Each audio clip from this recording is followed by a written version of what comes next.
আসসালামু আলাইকুম এভরিওয়ান, কেমন আছেন সবাই? আশা করি ভালো আছেন। আজকে আমি বাসায় তৈরি করব ফুড কাস্টার। এখানে ফুড কাস্টারের জন্য বাসায় যা যা ফল ছিল তা নিয়ে নিলাম। এখানে নিয়েছি ড্রাগন, আম, আপেল, কলা আর সাবুদানা নিয়েছি। আর কাস্টার্ড বানানোর জন্য কাস্টার্ড পাউডার নিয়ে নিলাম। তারপর আমি ফলগুলোকে ছোট ছোট স্লাইস করে কেটে নিয়েছি। তারপরে এখানে আমি 1.5 কেজি পরিমাণ দুধ নিয়েছি। এখন আমি দুধটা চুলায় বসিয়ে ভালো করে গরম করে নেব। তার সাথে চিনি দিয়ে দিব। আর আগের থেকে একটু পরিমাণ দুধ রেখেছিলাম, তার সাথে কাস্টার্ড পাউডার ভালো করে মিক্স করে নিয়ে দুধের সাথে দিয়ে দেব। যতক্ষণ পর্যন্ত দুধটা ঘন না হয়ে আসে ততক্ষণ পর্যন্ত লাড়তে থাকবো। যখন ঘন হয়ে আসে তারপর আমি এটা উঠিয়ে নিই।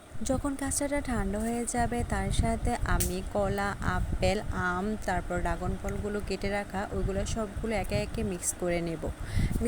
মিক্স করে নেওয়ার পরে দেখেন যে এগুলোর কালার কত সুন্দর আসছে আর দেখতে কত ইয়ামি হয়েছে। আর এটা হচ্ছে একদম পুষ্টিকর খাবার, অনেক পুষ্টি আছে এটার ভিতরে। আর আমার ভিডিও যদি অবশ্যই ভালো লাগে অবশ্যই আমার পেজটা ফলো করে দেবেন। আল্লাহ হাফেজ।